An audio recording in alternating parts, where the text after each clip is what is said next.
Zohran মামদানির নেতৃত্বে new ইয়র্কের উন্নয়ন নিয়ে শঙ্কা প্রকাশ করলেন মার্কিন প্রেসিডেন্ট ডোনাল্ড ট্রাম্প। প্রশ্ন তোলেন শহরের অবকাঠামো পরিকল্পনা নিয়েও। যদিও বাসিন্দাদের বুলিংকারীদের বিরুদ্ধে রুখে দাঁড়ানোর আহ্বান জানান নিউ ইয়র্কের নতুন এই মেয়র। এদিকে মামদানির করা প্রতিশ্রুতি বাস্তবায়ন সহজ হবে না বলে মত বিশ্লেষকদের। নিউ ইয়র্কের নতুন মেয়র হিসেবে জোহরান মামদানির ভূমিধস জয় কিছুতেই মানতে পারছেন না মার্কিন প্রেসিডেন্ট।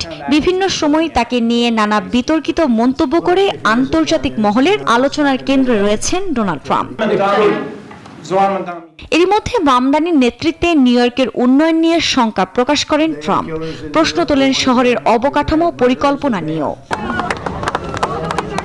এই পরিস্থিতিতেও সাহসিকতার পরিচয় দিলেন নিউ ইয়র্ক সিটির নতুন এই মেয়র। বাসিন্দাদের বুলিংকারীদের বিরুদ্ধে রুখে দাঁড়ানোর আহ্বান জানান মামদানি। আমরা আর ভয় দেখানো রাজনীতির শিকার হব না। যারা হুমকি দেয় তাদের প্রতিহত করার সময় এখন। প্রেসিডেন্ট আসলে এমন একজন মেয়র চান যিনি নিউ ইয়র্কের জনগণের স্বার্থ নয়, বরং ওয়াশিংটনের রাজনৈতিক স্বার্থ রক্ষা করবেন।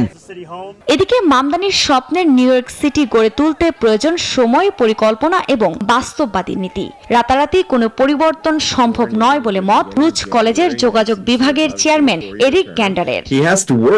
সাশ্রয়ী মূল্যের আবাসন তৈরি করা নিউ ইয়র্কের মতো জনবহুল ও ব্যয়বহুল শহরে অত্যন্ত কঠিন। তেমনি দ্রুত ও বিনামূল্যের বাস সেবা চালু করা একটি সাহসী কিন্তু জটিল উদ্যোগ, যা ছোট শহরগুলোই সম্ভব হলেও নিউ ইয়র্কের পরিবহন কাঠামোতে তা বাস্তবায়ন করা কঠিন হবে।